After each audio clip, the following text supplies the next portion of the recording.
Assalamualaikum warahmatullahi wabarakatuh. Terima kasih sebab menonton review filem Abang Syah.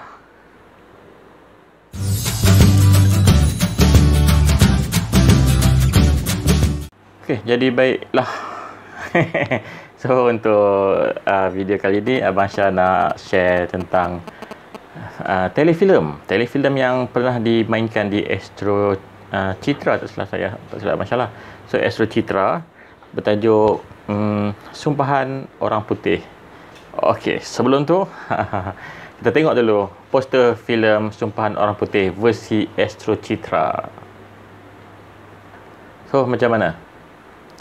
Apa yang anda gambarkan dengan poster Sumpahan Orang Putih ni? Okey, mulanya Abang Syah tengok poster ni dekat Astro Citra, Abang Syah ingat dia punya filem ni filem seram, filem hantu. Sebab poster pun gaya-gaya gaya-gaya dark sikit kan. So ingat filem hantu lah kan. Tapi meleset gila, bukan cerita hantu. Okey, so sebelum tu mari kita tengok main characters dululah. Siapa yang berlakon dalam Sumpahan Orang Putih ini?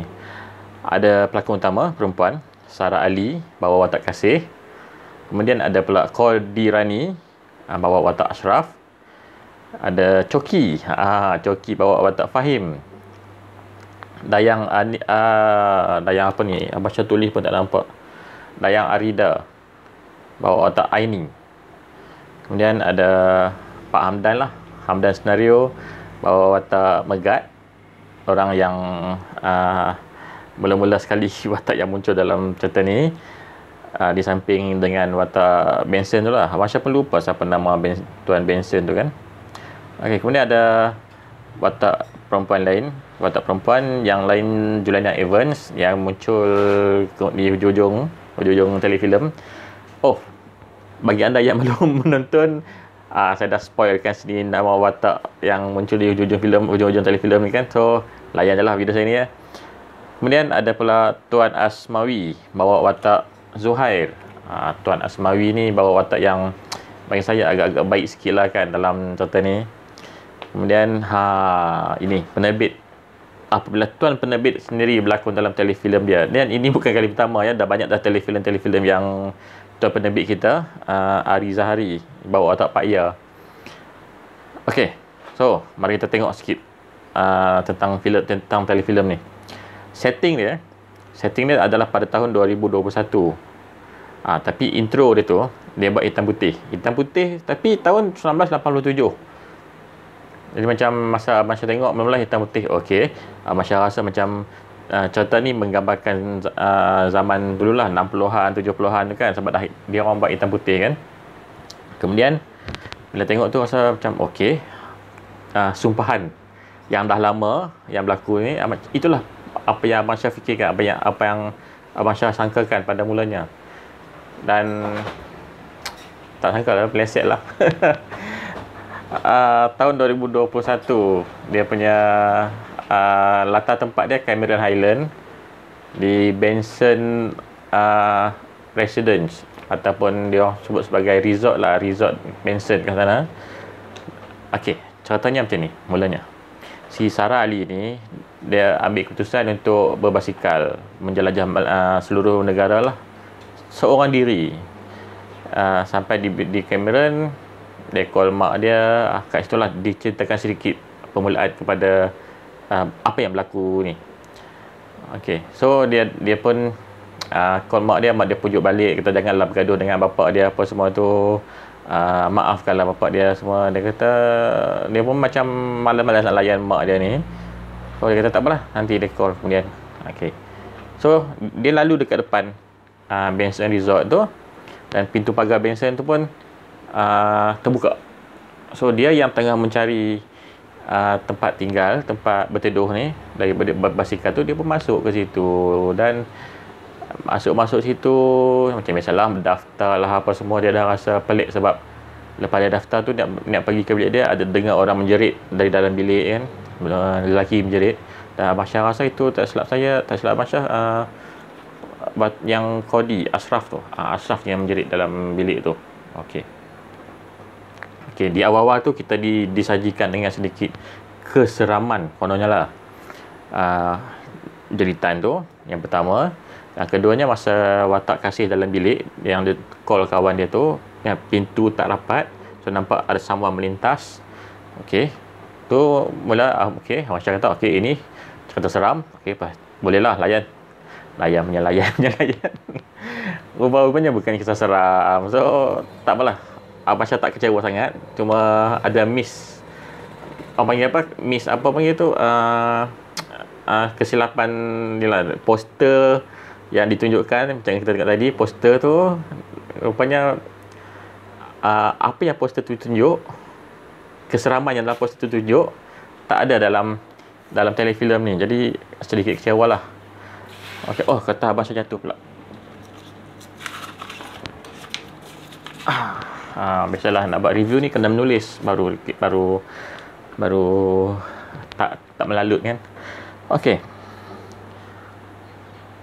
So siapa yang masuk ke resort Benson tu, dia akan, kalau dia masuk tu dengan masalah keluarga, dalam tempoh 3 hari dia akan hilang terus apa yang tentang keluarga dia tu. Jadi dia akan macam tak ingat lah apa yang berlaku. Maksudnya bukan tak ingat apa yang berlaku, dia macam dia orang ingat apa yang dia orang masalah tu, cuma dia orang macam lupa ataupun hilang, tak terfikir langsung pasal benda nak settle ke, pasal benda siapa ke. Kalau kita tengok pada watak Fahim, ayah dia, Pak Ya tu, ayah dia hari-hari pergi ke situ dan berdoa, bagi makanan pada Fahim 3 tahun. Dan tempoh 3 tahun tu rasanya macam apa yang ayah dia buat, Pak Ya ni buat, takkan tak pernah call polis, tak pernah call siapa-siapa untuk pecah masuk ke resort tu kan. Ini macam kita macam fikir secara logik lah kan. Hari-hari boleh Pak Ya tu tunggu kat situ untuk anak dia keluar dari situ, tapi tak pernah buat something untuk selamatkan anak dia, gunakan pihak-pihak yang tertentu. Okay, so apa yang Abasha suka dan tidak suka dalam SOP ni, Sumpahan Orang Putih. Okay, mula-mula masa kita tengok si Kasih tu masuk dekat resort tu, dia pergi ke kaunter pendaftaran, dia jumpa dengan satu watak perempuan ni, watak Aini. So yang watak Aini ni menangis dekat dalam kaunter. Okay, yang tu yang benda ketiga yang Abang Syah fikir, oh ini seram. Kalau ikut dia punya susunan kan, watak Aini ni menangis dulu. Kemudian waktu barulah si watak Ashraf tu menjerit. Dan seterusnya ada lagi lah 2-3 lagi yang menampakkan keseraman, termasuk dengan yang pintu tak tutup rapat tu kan. Kemudian adalah beberapa part kelakar. Okay. Walaupun telefilm ni nak menampakkan keseriusan dan sedikit keseraman dalam tu, ada juga part kelakar dia. Part kelakar dia masa megat tu lah, watak Hamdan tu. Dia perkenalkan setiap watak dalam tu, setiap orang yang terperangkap dalam resort tu. Masa dia sampai, dia nak perkenalkan watak utama, bukan watak utama, watak pertama tu, watak si Zuhair tu, dia cakap macam ni, tu yang tengah baca surat khabar dalam gelap tu namanya Zuhair. So ayat yang baca surat khabar dalam gelap tu macam sempat lagi Pak Hamdan ni masukkan dialog yang dengan rupa yang serius, tapi dia jadi kelakar bila kita dengar betul-betul kan. Okey, yang tu Zuhair dah duduk situ sejak 2010. So dengan 2021 dan 2010 lebih kurang dah dia sebut dalam telefilm tu, tak silap Abang Syah, 10 tahun kot dia sebut dalam telefilm tu. Okay, yang perempuan tadi, yang Aini tadi, sejak 2015, yang tu pun ada masalah dengan keluarga. So yang si Ashraf pun ada masalah keluarga, tapi dalam awal-awal tu dia ceritakan yang dia ada masalah dengan manager. Fahim pun ada masalah dengan keluarga dia, dengan ayah dia tu, ayah dia yang hari-hari pergi hantar makanan tu. Kemudian dia Pak Menggat tu bagi tahu dekat si watak Kasih tu, selepas 3 hari Kasih tu pun akan hilang ingatan. Dan sama juga hilang ingatan akan macam kehilangan semua cahaya. Sebab masa tu Kasih tanya kenapa dia orang semua ni duduk dalam gelap. So itulah dialog yang keluar. Okey, apa yang Abang Syah rasa macam tak suka dalam telefilm ni? Okay. Jalan cerita ni tak kena lah dengan tema yang ditunjukkan dalam poster tu. Seram, tapi dalam jalan cerita dia tak seram, tak ada keseraman langsung. Okay, so itulah yang buatkan macam-macam kecewa sikit lah nak menonton cerita ni. Okay, yang lain-lain, apa yang Abang Syah tak suka, bukan tak suka lah, dia macam Abang Syah perasan something dalam telefilm ni. Dan nak bagi tahu lah prop. Ini prop yang memang Abang Syah macam, bila nak kata Abang Syah OCD tak lah, tapi bila tengok tu bila perasan, kenapa macam ni? Tapi okey, prop ni dia tak mengganggu jalan cerita dan tak ada masalah pun dengan jalan cerita. Cuma prop ni kalau boleh, ini yang Abang Syah sebut ni, supaya pihak props dalam company Ari Zahari Production ni akan pertimbangkan untuk memperbaiki dari semasa ke semasa. Okay, yang pertama, lukisan band yang dilukis oleh Megat tu kan. Lukisan band tu nampak sangat lah, yang tu print hitam putih, print ataupun photostate lah, nampak sangat. Kalau tengok kamera fokus pada lukisan tu pun, kita dah tahu, alamak, feel lah sebab lukisan tapi nampak sangat macam print kalau warna hitam putih dari komputer, guna printer. Hilang sikit lah kita punya penghayatan dekat situ. So yang keduanya, tanda nama Benson Residence. So tanda nama ni kalau pihak prop buat lebih sikit kan, at least bagilah nampak lawa. Tu je. Sebab kita tak nak benda ni sekadar tempek macam tu. Kita tahu yang dia punya shooting dibuat masa dalam tempoh PKP, ada terhad pergerakan tu semua. Jadi untuk benda macam ni, kalau boleh buatlah something yang tak menampakkan macam sekadar buat. So ini yang pihak prop untuk Ari Zahari Production ni boleh pertimbangkan selepas ni. Okey, yang ketiganya, atas pendiang api dekat dalam bilik Benson. Kalau saya perasan, gambar atas pendiang tu, masa mula-mula tunjuk masa Kasih masuk apa semua tu, dia orang tunjuk elok. Tapi bila Kasih duduk dekat satu angle tu, nampak satu bahagian tu dah tertanggal. Jadi masa Abang Syah tengok, alamak, dah tertanggal. Pihak production tak alert langsung dengan poster yang tertanggal ni. Jadi macam kita yang menonton ni, kalau boleh nak perfect lah, sebab kita biasa dalam rumah apa-apa gambar pun kita akan letak dengan elok, frame dia elok. Jadi bila ada tertanggal ni, kita akan cepat-cepat betulkan. So dalam telefilm pun kenalah buat macam tu, bagi nampak benda tu memang dibuat untuk letak lama kat situ. Jangan buat sekadar untuk keluar dalam TV. Yang keempat, yang ni Abang Syah tak nak sebut sangat sebenarnya, tapi bila fikir-fikir balik, biarlah Abang Syah sebut. Watak Kasih buka buku sedaya nama, dia terbatuk, tapi masa buka sikit habuk pun tak nampak berterbangan. At least bubul lah bedak ke apa ke, yang bila dia buka nampak benda tu terbang-terbang, dan bila dia batuk tersedak-sedak tu nampak logik lah.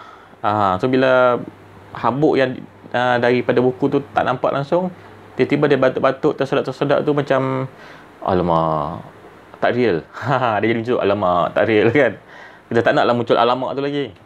Okey, so untuk telefilm Sumpahan Orang Putih ni, jalan cerita dia kalau boleh biarlah kena dengan tema. Kalau bagi ataupun boleh bagi tahu para pihak Astro, kalau nak buat poster biar kena dengan tema jalan cerita tu, supaya tak ada penonton yang tertipu. So overall, nak kata menarik sangat pun tak, tapi sekadar untuk tontonan hiburan bersama keluarga memang sesuai, sangat sesuai. Anak-anak pun tak jadi takut nak menonton. Kita yang tengok pun tak rasa bersalah nak ajak dia orang tonton sama. So untuk telefilm Sumpahan Orang Putih ni, Abang Syah bagi 3.5 bintang daripada 5 bintang.